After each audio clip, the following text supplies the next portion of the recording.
अगर आप भी चाहते हैं कि पूजा फिल्म्स का ऑडियो वीडियो सबसे पहले आप तक पहुंचे, तो लाल बटन को दबाकर चैनल को सब्सक्राइब करें और साथ में बेल आइकन को दबाना ना भूलें।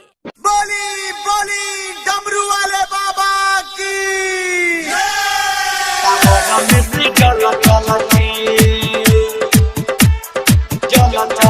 डीजे रंजन बिस्फी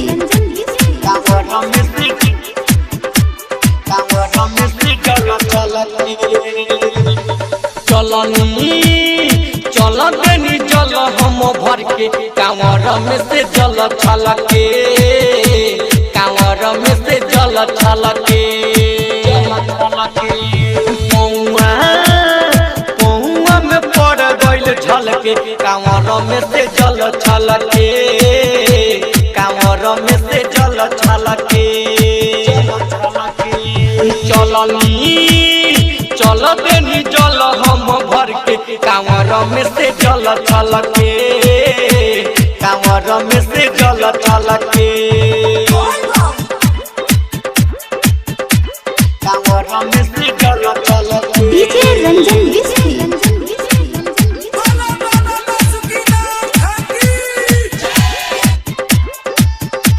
कांवर में से जल छलके।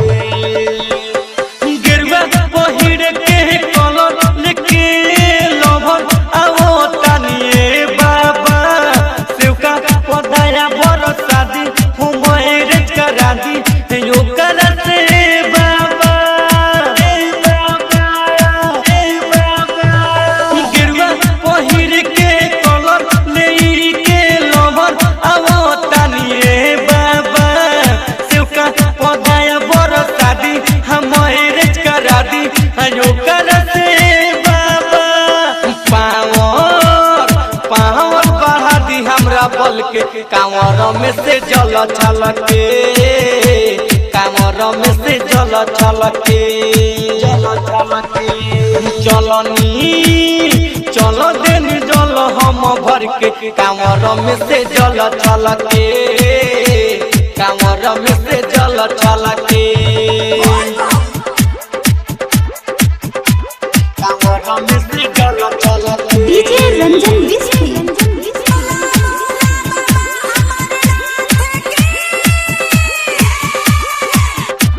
कांवर में से जल छलके। बरसता बरखा के पानी आ कहरवा पानी सुतल कैलाश पर, भंगिया के नासा छोड़ दी आ नजर बाबा फेर दी आ राइटर प्रकाश पर।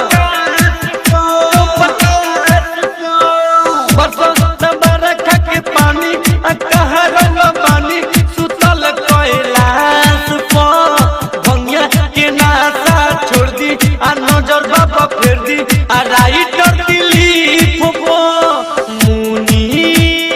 मुनी पका जाती भर के कांवर में से जल छलके, कांवर में से जल छलके,